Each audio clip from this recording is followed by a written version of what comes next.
Hello everybody, welcome to another daily dose of gaming news and all that good stuff. And as always, I publish on Rumble, also on the blogger site as an archive post thing, and for extra support I got everything there on Patreon. Any kind of updates or anything like that I usually go about on the Twitter X platform. Yeah, yesterday I didn't manage to get around in doing some live stream. Got some work to do yesterday, unfortunately. But I did manage to put the video that I record Friday, I think. I'm not sure, 13th. No, this is way. This is the one that this is what I got delay here. I completely forgot to publish this one. I thought I already did. There's some other.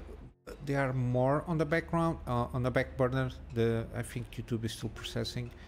And today we'll get Jedi Fallen Order, and then tomorrow Mutiny Zero Road to Eden. Again, regarding streaming, I don't have a fixed schedule. I cannot commit to any a fixed schedule at the moment, but when I can't, please follow up on Twitter.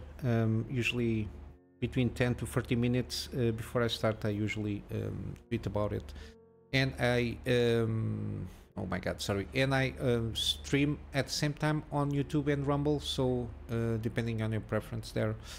But yeah, so far there is it regarding updates. Yeah, let's go to the news here. Monday, slow day, but some interesting things here. Seemingly that Honor is going to introduce the LP, so low something DDR5X, low power DDR5X memory. This is the so-called non-binary low powered memory there. Again, I cover here and there this memory.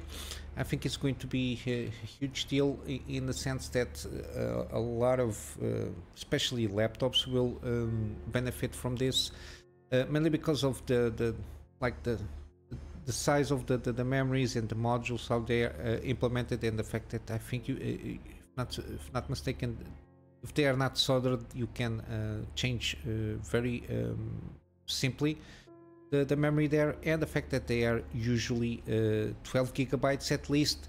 It's way better than the usually 8 gigabytes, given that even for like navigating through the web and such, 8 gigabytes is starting to get very on the limit, and 12 gives a little bit of that 4 gigabyte buffer there. And similarly, Honor is going to start off the thing here. Got some screenshots using where is it, 12 gigabyte. Okay, this is Chinese. I think it's around here, not mistaken. This is a 24 gigabyte, sorry. Yeah, 50 gigabyte free and 7.7 in use, if not mistaken. That's what it says there. Yeah, again, this price is too high from what it's supposed to be. I think it's like a placeholder price there, but yeah, they are starting to getting out this kind of laptops with this kind of memory, so it's good to see. I think it's going to be good. Might be a little bit more pricier than the usual DDR stuff there, because again, it's the introduction of new memory models and manufacturing behind that to implement all that stuff there. But in the long term, it's going to be, I think it's going to be an improvement. The fact that they are more speedy, so they have more speed. Yes, 6400 memory. It's lower powered, occupies less space, and they can start getting. They are more faster. That's what I wanted to tell. But yeah, good to see that Honor starting off again in the manufacture. I hope this is going to be a very large-scale implementation. I expect that because there is a lot of also companies that manufacture these memories. They are going full on throttle in manufacturing these ones, if not mistaken. Kind of sad news here. It's not good for competition, but politics usually gets in the way when they trying to get in some shenanigans here. Similarly, I don't know if it is, to a certain extent, it's going to be a marketing thing. because there is some sanctions again on China regarding cheap stuff, and supposedly Intel survives the US sanctions, and can continue to provide UIA. I never know how to pronounce the name of the company with chips, but AMD can't. Even though both of them, if not mistaken, are considered American companies, even though AMD is, I don't know, the headquarters is Hong Kong. I'm not sure, and I'm not sure about that. However, the fact that even strangely enough, Intel got a lot of subsidies, on a couple of billions at least, couple no, hundreds of billions of dollars, hundred no, not thousands, dozens.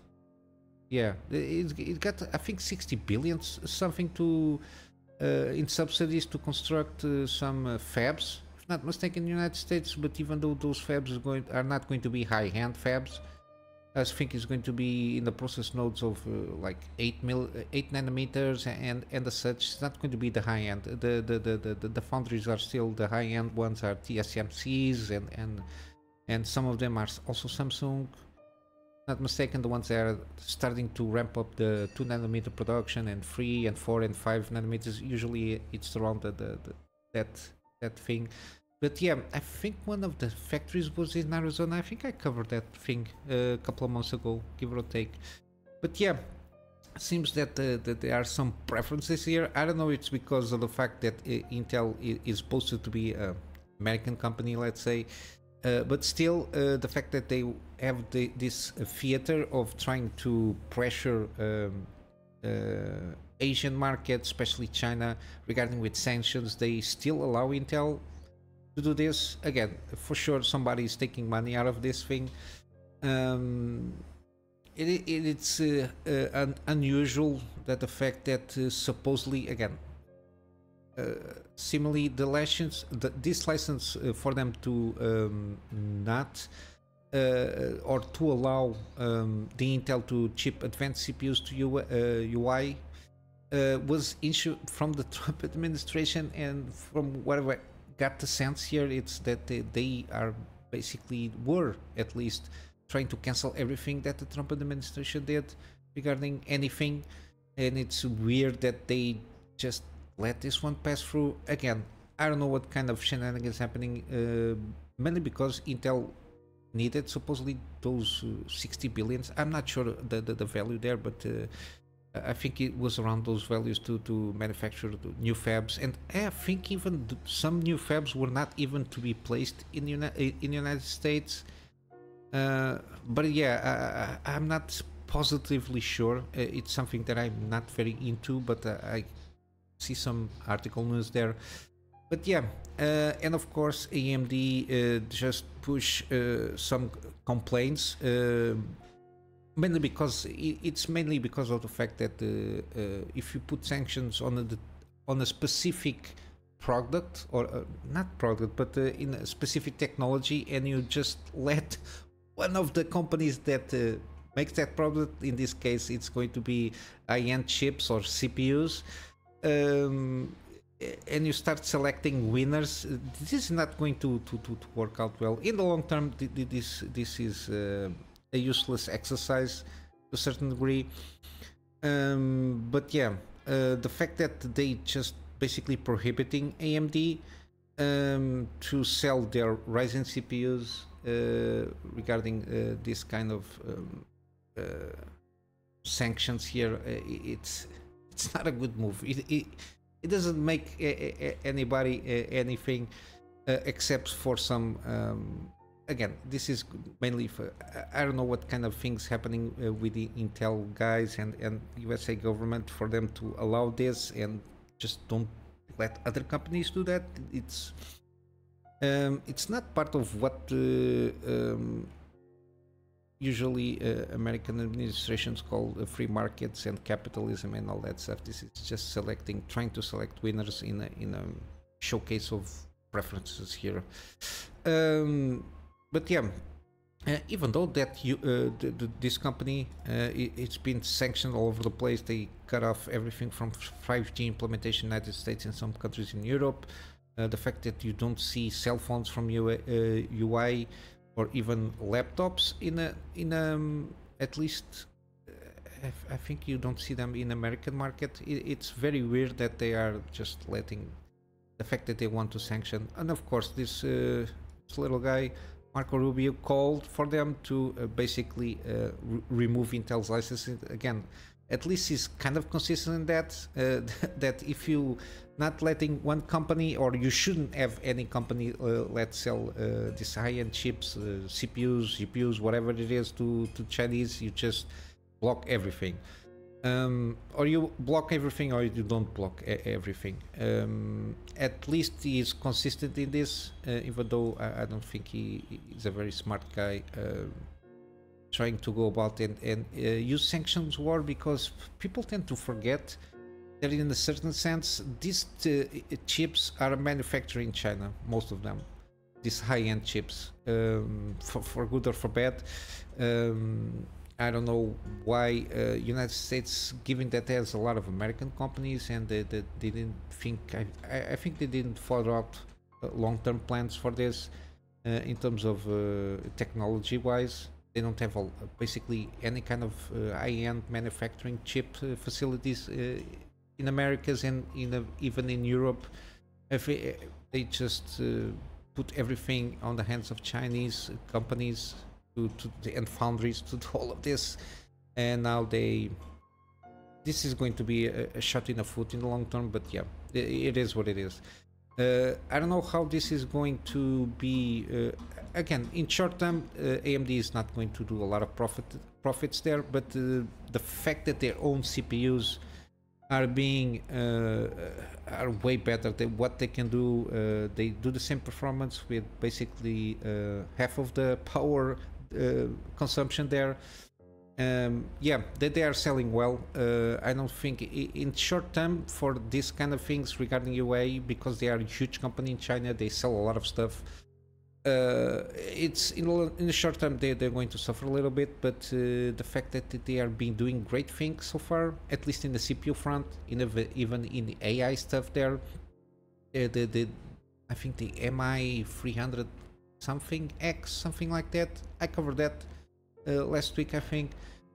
People are very enticed to buy those ones for the AI stuff, but yeah, short term regarding UI or whatever this brand is pronounced, they are not going to make it. But again, this is not going to stifle anything. This is going to entice even more people and companies to get around those sanctions to a certain extent, like Nvidia did. They're going to get away around that. But yeah, it is what it is. The state of industry in some cases not that good. Regarding gaming news, again, I still didn't play this game, but it seems pretty fun for people that enjoy multiplayer games. Helldivers 2 has spread democracy to over 8 million gamers so far. Again, this very Starship Troopers kind of humor, which is kind of my thing. It's a lot of satire included there. Yeah, this is from TD Cowen analyst. They estimate at least 8 million copies have been sold so far, and it's only getting better. Again, this game supposedly is pretty good.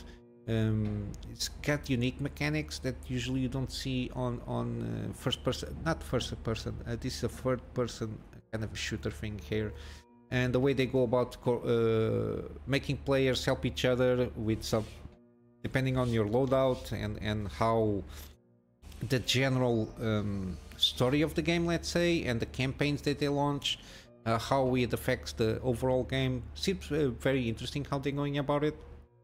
And the game is still only out on, I think, PS5 and the PC, and I don't know when they're going to implement on the Xbox things the game there, when they're going to launch. But yeah, the only thing, I think there is some things regarding the premium edition or something like that. I'm not sure. It's like a bonds kind of a thing there. I don't know what's happening there. I think some people are saying it's like pay to win, because I don't know what is included. Again, I don't follow up too much the game itself. but a lot of people are having fun with this game, which is the most important here, and the game is selling well. It's not a AAA mess. Yeah, and it's something that I see a lot, that people are having fun. I think it's the most important here. And we got here an article from Stalker 2, Art of Chornobyl, everything you need to know. Again, it's a very detailed one. Interesting things here. Some of them, they cover up the trouble development of the game. Yeah, some things are really interesting that I completely forgot. Sorry. There was a small controversy regarding, I don't know, last year, 2 years ago, give or take, regarding they wanted to implement blockchain and NFT technology in the game. Of course, a lot of backlash from the community forced them to reconsider, and they basically scratched that plan there. Again, the screenshots and some gameplay seems pretty good. Again, this is Unreal Engine 5 game. They were about to start off the development on their own proprietary engine, X something, X-Ray engine, but they switched afterwards for Unreal Engine 4 in 2020. And again, this is going to be updated to Unreal Engine 5. Supposedly it's going to launch September 9th this year for everything, consoles and PC. We got some of the content, some of the versions of the game here. The price here, it's the standard edition around $60, which is started to fall in line with the usual prices of the game. Yeah, then you got the Ultimate Edition. It adds a lot of stuff, skins and such, and they're going to be DLC, playable DLC. I don't know how I feel about that, but depending on everything, how the game works and everything. Again, the genre is similar to the other previous Stalkers. Yeah, what else to say here? They got some multiplayer things here, if not mistaken, but yeah, they don't talk too much about it. But yeah, again, it's very in line with the previous Stalker games. If you enjoyed those ones, I suppose this is going to be in line with those, with the better graphics and better gameplay mechanics there. But yeah, we will see how it goes regarding the launch game. We've got some recommended settings here. Doesn't seem to push too much on hardware. The recommended settings, I suppose, is like 1080p 60, RTX 2070 Super 8GB, so at least 8GB of VRAM is going to be useful. In terms of CPUs, 9th generation and up, and the 3000 Ryzen stuff and above will deal pretty good. Again, any kind of 2070 and up, I assume is going to be a decent one for the experience of 1080p 60. But yeah, if you want to read more in depth here, I will leave, of course, everything on the description there in terms of articles. Regarding gaming deals, we still have for free Deus Ex Mankind Divided on Epic Games Store. Again, I'll leave everything on the description in terms of links. On Steam, we got Baldur's Gate free, we got 10% off. This is part of the Spring Sale, if not Spring Sale Festival or whatever they are calling theirs. We got Resident Evil franchise is still on the deal. I will leave all the Resident Evil games there on the description. We got Lies of Pi 25% off. We got The Last of Us Part 1 33% off. Again, just the base game, I think it's more than enough. You don't need to play all the DLC. I'm not sure what it brings the DLC here, but yeah, the base game is an excellent story there. Got Lords of Fallen 40% off in basically all of the editions except for the deluxe upgrade, which might be falling in line for the difference between the versions there. We got Remnant 2. Again, it's not a game for me, it's a multiplayer one, but seem to be having a lot of good positive reviews, and it's a very popular game, so I will leave it here. Also 40% off on this game. We got Cyberpunk we already have, I think the one to buy is the Ultimate Edition. It's 43% off. We got Hogwarts Legacy 50% off, which is a good price here. We got Sekiro Shadows Die Twice, which is usually not on sale from Software Games, so but it's because it's published by Activision. I think that's why it's at this moment in time again on a deal here, 50% off. We got Atomic Heart also 56% off depending on the edition here. And yeah, and now GOG finally we got still Days Gone 75% off, 50% off on God of War, and Horizon Zero Dawn Complete Edition 75% off. Again on GOG they're bringing up the PC ports there, which it's pretty good at this price point. And again, GOG doesn't have DRM any of those games. And yeah, this is what I got for you today. Not much. I would just close up with a plug on my Patreon for extra support. The extra support at this moment in time is more focused on getting around and getting more storage for me to be able to get backups of the stuff that I do for my clients, and some extra space for the videos that I do for the channel. And basically that's it, guys. I hope you have a wonderful day, and I will see you in the next one. Until then, Kunamy Master out.